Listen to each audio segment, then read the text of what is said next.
Bienvenue chez Arkedo / Pasta Games, parce qu'en fait on n'est pas tout seul ici. On partage avec des copains qui sont un petit peu au fond. Alors ici il y a Arkedo, donc Arkedo c'est 4 personnes. Ils sont tous à leur place. Ils sont tous à leur place, c'est très bien. Aurélien, voilà, donc Eric, Maïven. Ici il y a notre boîte spéciale pour les gens qui n'ont pas la boîte lenticulaire et qu'on leur envoie à la main. info@arkedo.com, on vous l'envoie, gratos. Oui, pardon Rosalie. Rosalie, la vache qui rebondit, c'est notre vache corporate, qui d'ailleurs fait la pub de Big Bang Mini de façon éhontée. C'est pas bien. Oh, notre Olivier,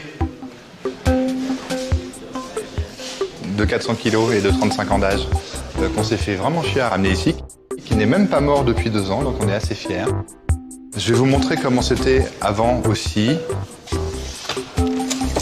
Alors, c'est un peu comme Malice Sapritch, hein. Avant j'étais moche, donc là c'est avant Gexfour. Voilà, donc on a un peu bossé, comme vous pouvez le voir. Voilà. Donc, il y a 2-3 fantômes gentils qui sont restés en haut. Mais... hop!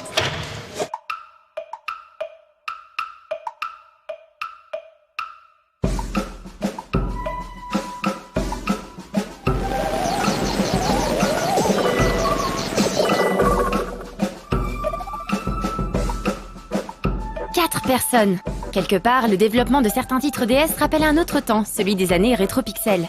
La fameuse époque où faire un jeu nécessitait peu de personnes, aux multiples casquettes et une cave. La cave cliché fait ici place à un petit local parisien, où la cuisine tient une place primordiale, pas loin de la table de ping-pong, de la vache Rosalie et de l'olivier en pot. Les 4 employés Arkedo ont également fait appel à des compétences extérieures. Pour la musique du jeu par exemple, composée par Sylvain Elliot et Xavier Thierry du studio Yubaba, ou pour la réalisation de certains modes de jeu avec Clément Printemps. A noter que Yubaba a également signé les excellentes musiques de Soul Bubbles et Nervous Breakdown et a remporté le Milton de la meilleure bande-son lors du Festival du jeu vidéo 2008 pour Big Bang Mini.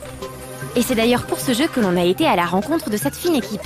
Il s'agit du second titre développé par Arkedo après Nervous Breakdown, un studio né d'un concours de circonstances et d'une envie commune.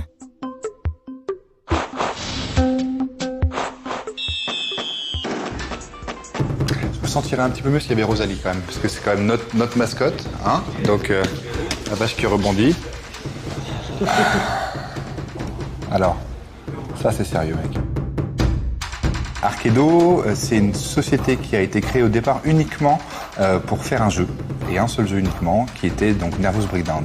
La jeunesse de la boîte, ça a été 2 personnes, Aurélien et moi, qui travaillions auparavant dans une boîte de jeux pour téléphone portable et qui avions envie de sortir un jeu dans une vraie boîte. Parce qu'on considérait que s'il n'y avait pas de boîte, ça n'existait pas. On voulait pouvoir chiner notre jeu dans 10 ans ou le trouver dans les bacs à soldes ou des choses comme ça. On aime bien les boîtes. Et d'ailleurs, on essaie de le prouver. La boîte de Big Bang Mini aux US, pour l'instant, on a essayé de la faire un peu différente de ce qui est ailleurs. Par ailleurs, on a fait un GIF animé. On a fait un GIF animé en boîte. C'est génial quand même. Bah ouais, attends, je vais vous montrer. C'est la boîte GIF animé. C'est quand même assez génial. Hein, voilà. Donc on peut le faire, donc on l'a fait. La boîte, cet objet susceptible de disparaître un jour au profit de données volatiles stockées sur des disques durs fragiles ou des serveurs lointains, est l'objet de nombreuses interrogations et inquiétudes. Et les joueurs, collectionneurs ou non, qui redoutent que les jeux ne puissent un jour s'acquérir qu'en les téléchargeant, sont nombreux. On comprend sans mal que les développeurs ressentent encore plus profondément cette crainte. L'objet, la boîte, étant en soi la concrétisation physique de plusieurs dizaines de mois d'efforts. Imaginez un peu qu'un écrivain finisse un livre pour ne le voir sortir qu'en fichier PDF. L'œuvre éphémère, ce n'est vraiment pas le truc des développeurs de jeux vidéo.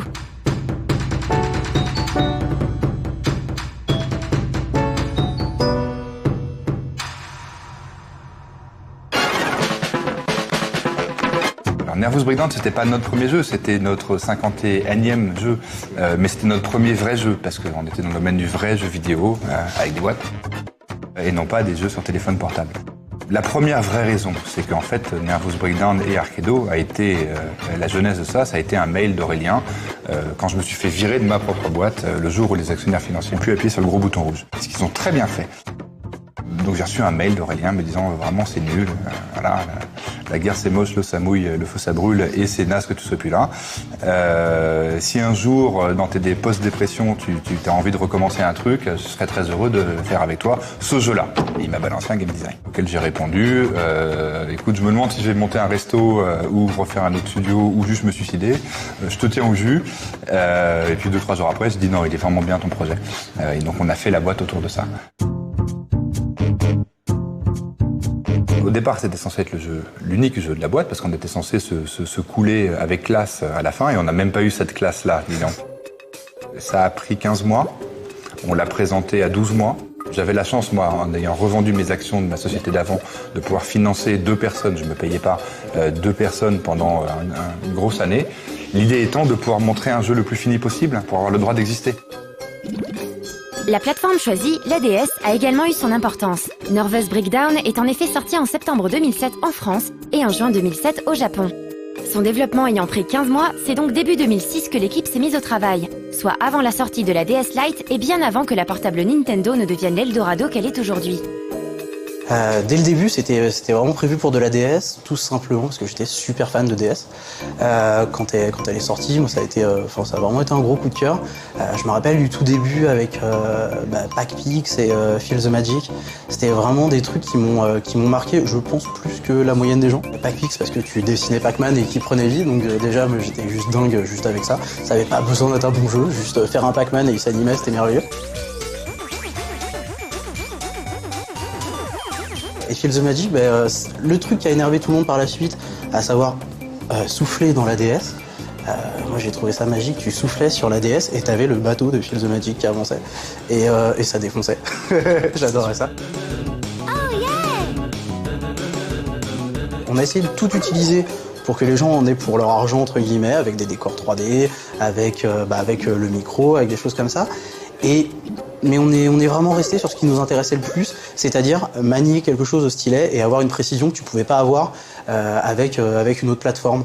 Et donc ça donnait un feeling à Nervous qui était, je dirais pas proche de la molette d'Arcanoid, mais un truc un peu différent comme ça qui était agréable, voilà. Un casse-brique puis un shoot. Certes, de par sa structure, Arkedo ne va pas s'atteler à la création d'un Dragon Quest IX made in France, mais ses choix ne sont pas uniquement le fruit du pragmatisme. D'autres éléments sont à prendre en considération, comme le feedback obtenu sur Nervous Breakdown et un attrait certain pour les Manic Shooters. Une fois qu'on a eu terminé Nervous, on a eu les retours sur le jeu, qu'on a pris en compte, qu'on les a vraiment pris vraiment peu au sérieux, et on a essayé de tirer des conclusions de ça pour le prochain. On avait bien vu que ça plaisait bien d'avoir des choses très différentes qui passent d'univers en univers, qui avaient un peu rien à voir les uns avec les autres. Par contre, ce côté zapping sur le gameplay, de changer les règles toutes les 2 secondes, nous a fait quelques reproches dessus et qui était loin d'être idiot d'ailleurs. Et du coup, on savait que le prochain projet, on voulait être un petit peu plus cadré au niveau gameplay, d'avoir plus un gameplay qui évolue, quitte à partir dans tous les sens, graphiquement ou d'un point de vue musical, etc. D'avoir des nouveautés régulièrement pour que tu restes comme ça avec tes petits jeux bien ouverts. Mais on savait qu'on voulait un truc moins zapping. Donc ça c'était une première chose, avant même de connaître le thème de notre prochain jeu, on avait ça en tête. Après on est parti un peu dans plein de directions sur le papier. On était assez libre parce que l'argent de Nervous nous permettait a priori de financer au moins une partie du développement du prochain projet. Donc on est parti dans des tas de trucs sur des labyrinthes, des petits jouets, des histoires, des trucs. On a prototypé plein de trucs, c'était vraiment nul. Et puis il y a eu un jour où on a décidé vraiment de faire le post-mortem de Nervous Breakdown. Vu comme c'était un jeu qui avait un gameplay à la base assez éculé et limite chiant, au bout d'un moment, il fallait lui donner du frais dans chacun des mondes pour garder un peu l'intérêt du joueur sur DS. Donc on avait fait plein de trucs et on les a tous pris un à un en essayant de trouver ce qui était vraiment bien. Et puis on a eu des copains qui étaient vraiment des fans de Manic Shooter qui sont venus nous voir en disant franchement le boss de Shoot il est bien. C'était un monde qui s'appelait Shoot et il y avait un boss avec une musique un peu à la Propeller Heads.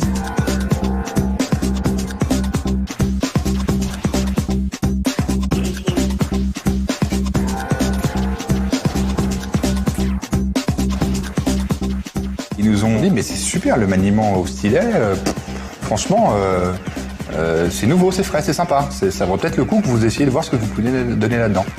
Et la question c'était de savoir comment on peut transformer le shoot en quelque chose d'intéressant sur DS, qui soit pas une copie moins bien faite de shoot de Cave ou ce genre de choses, parce que on n'avait pas cette prétention-là non plus. Quand Aurélien a rajouté à ça l'idée du fait qu'on peut gratter vers où on veut avec le stylet, donc on peut tirer de façon séparée du vaisseau, du maniement du vaisseau, et qu'en plus derrière, au bout de 2 secondes, tous les tirs loupés te reviennent à la gueule avec une pluie de boulettes. Du coup, ça adapte un peu automatiquement la difficulté pour les gens qui viennent des caves et qui veulent du manique et qui vont tirer comme des bourrins, et ben ils se prennent un retour de folie dans la gueule et c'est l'enfer. Et inversement, quelqu'un qui est un petit peu moins à l'aise et qui est plus dans le public DS et moins dans le public j'ai une borne d'arcade à la maison, ce qui est pas très courant, c'est à son rythme aussi. Quand on a vu ces 2 trucs-là, on a fait le proto, on a dit ok, go. On sait ce qu'on fait pendant 18 mois, on fait ça.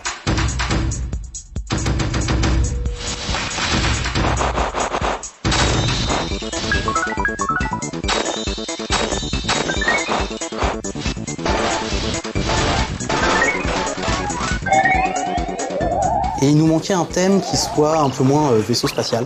Et quand on a pensé au feu d'artifice, ça nous a bien plu. Ça permettait d'avoir un habillage un peu plus positif que c'est la guerre et on détruit tout le monde. En même temps, c'était la mécanique de c'est la guerre et on détruit tout le monde parce que tu shootes sur des trucs qu'on rien demandé et ils explosent et finalement c'est à peine déguisé, donc c'est parfait. Tout le monde est content. Et puis c'était pas dans un esprit de compromis en fait. C'était vraiment parce qu'on avait envie de faire autre chose que des vaisseaux spatiaux. Et même si on adore tous les vaisseaux spatiaux, mais on avait envie de voir ce qu'on pouvait faire un peu d'autre. Ah, les Manic Shooters, alias Bullet Hell, alias Denmaku en japonais, ce qui signifie littéralement rideau de balles. Big Bang Mini et ses feux d'artifice provoquant des retombées sous la forme de nuées de boulettes rend clairement hommage à ce sous-genre né dans les années 90 au Japon. Le studio Cave s'en est fait une spécialité, son premier jeu n'étant autre qu'un certain Donpachi, sorti en 95, prédécesseur du plus que fameux Dodonpachi. J'aime dedans, c'est visuellement. C'est-à-dire que je suis une quichasse totale à tous les caves, mais d'une force. J'aime beaucoup ESP Galuda 2 ou les Dodonpachi. Enfin voilà, j'adore ça. Sauf que j'adore les regarder. Ou même Mushihime Sama, j'adore les espèces de patterns en 3D que ça te fait quand. Voilà, c'est génial. Sauf que je suis incapable de jouer à ça. Enfin, je dépasse pas le 2e monde, donc voilà. Ça, c'est ce que j'aime visuellement sur les patterns de boulettes, le côté feu d'artifice.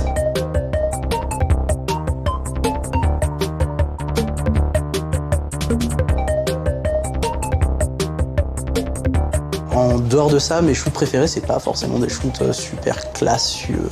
J'aime bien Cosmo Gang The Video.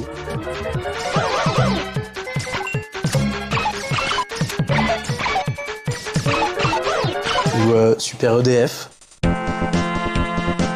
Des trucs comme ça qui sont des petits shoots, qui n'ont rien de merveilleux, sauf que Super EDF a des très très jolis nuages sur le premier niveau. Et Cosmo Gang The Video, il y a des petits bonhommes rigolos, c'est une espèce de skin de Galaga qu'a fait Namco, avec des petits extraterrestres violets, et ils ont des bonus à la con, genre des petites toiles d'araignée qui se mettent par-dessus, des trucs. Ils ont un peu, c'est la énième version de Galaga, et j'aime beaucoup Galaga, et donc j'aime beaucoup Cosmo Gang The Video, voilà.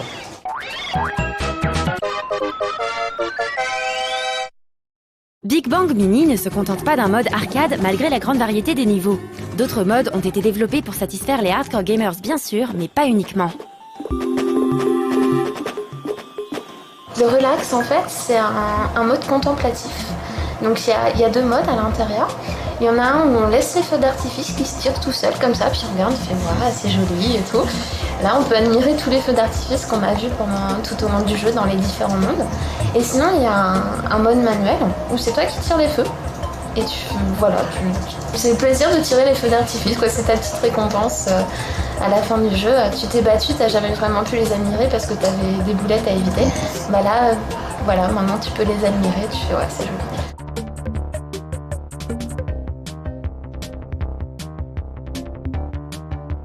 Dans Big Bang DS, on a donc un petit mode que tu débloques. Et c'est un mode à score qui est graffé un peu à la Geometry Wars. En gros, façon Vectrex. Et c'est un reproche qu'on nous avait pas mal fait sur Nervous, sur le fait qu'il n'y avait pas de score.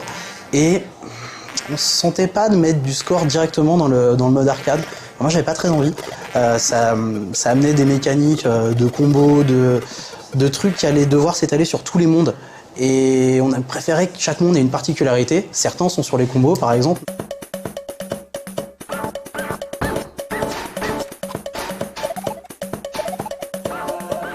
Donc on a extériorisé le truc à score, et donc tu as ce mode à la GeoWar où tu peux uploader tes scores en ligne et voir si c'est toi qui as la plus grosse ou pas. Et voilà, rendez-vous en ligne.